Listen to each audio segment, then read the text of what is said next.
ಯುವತಿಯೊಬ್ಬಳನ್ನು ಕೊಲೆ ಮಾಡಿ ಸಾಕ್ಷ್ಯ ನಾಶಕ್ಕಾಗಿ ಶವವನ್ನು ಸುಟ್ಟು ಹಾಕಿ ದುಷ್ಕರ್ಮಿಗಳು ಪರಾರಿಯಾಗಿರುವ ಘಟನೆ ಮಳವಳ್ಳಿ ತಾಲೂಕಿನ ಜವನಗಹಳ್ಳಿ ಗುಡ್ಡದ ಬಳಿ ನಡೆದಿದೆ. ಮಳವಳ್ಳಿ ಕೊಳ್ಳೇಗಾಲ ರಾಜ್ಯ ಹೆದ್ದಾರಿ ಪಕ್ಕದ ಜವನಗಹಳ್ಳಿ ಗುಡ್ಡದ ಬಳಿಯ ನಿರ್ಜನ ಪ್ರದೇಶದಲ್ಲಿ ಬುಧವಾರ ರಾತ್ರಿ 8:30ರ ಸುಮಾರಿಗೆ ಅರೆಬಂದೆ ಸ್ಥಿತಿಯಲ್ಲಿ ಯುವತಿಯ ಶವ ಪತ್ತೆಯಾಗಿದೆ. ಮೃತ ಯುವತಿಗೆ ಸುಮಾರು 18 ವರ್ಷ ವಯಸ್ಸಾಗಿರಬಹುದು ಎಂದು ಅಂದಾಜಿಸಲಾಗಿದೆ. ಹೆಸರು, ವಿಳಾಸ ಸೇರಿದಂತೆ ಯಾವುದೇ ಗುರುತು ಪತ್ತೆಯಾಗಿಲ್ಲ.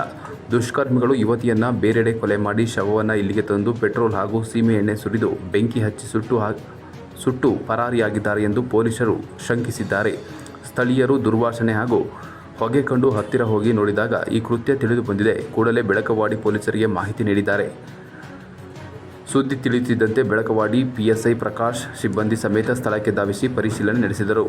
ಶ್ವಾನದಳ ಬೆರಳಚ್ಚು ತಂತ್ರಜ್ಞರ ತಂಡ ಸ್ಥಳಕ್ಕೆ ಆಗಮಿಸಿ ಸಾಕ್ಷ್ಯ ಸಂಗ್ರಹಿಸಿದೆ. ಮಂಡ್ಯ ಜಿಲ್ಲಾ ಪೊಲೀಸ್ ವರಿಷ್ಠಾಧಿಕಾರಿ ಡಾಕ್ಟರ್ ವಿಜಯ್ ಶೋಭಾರಾಣಿ, ಮಳವಳ್ಳಿ ಡಿವೈಎಸ್ಪಿ ಯಶವಂತಕುಮಾರ್, ವೃತ್ತ ನಿರೀಕ್ಷಕ ಬಿಎಸ್ ಶ್ರೀಧರ್ ಸ್ಥಳಕ್ಕೆ ಭೇಟಿ ನೀಡಿ ಪರಿಶೀಲನೆ ನಡೆಸಿದರು. ಶವದ ಮಹಜರು ನಡೆಸಿ ಮರಣೋತ್ತರ ಪರೀಕ್ಷೆಗಾಗಿ ಮಳವಳ್ಳಿ ಸಾರ್ವಜನಿಕ ಆಸ್ಪತ್ರೆಯ ಶವಾಗಾರಕ್ಕೆ ರವಾನಿಸಲಾಗಿದೆ. ಮೃತ ಯುವತಿಯ ಗುರುತು ಪತ್ತೆಗೆ ಪೊಲೀಸರು ಸುತ್ತಮುತ್ತಲಿನ ಠಾಣೆಗಳಿಗೆ ಮಾಹಿತಿ ರವಾನಿಸಿದ್ದಾರೆ. ಬೆಳಕವಾಡಿ ಪೊಲೀಸ್ ಠಾಣೆಯಲ್ಲಿ ಕೊಲೆ ಪ್ರಕರಣ ದಾಖಲಾಗಿದ್ದು ತನಿಖೆ ಮುಂದುವರೆದಿದೆ.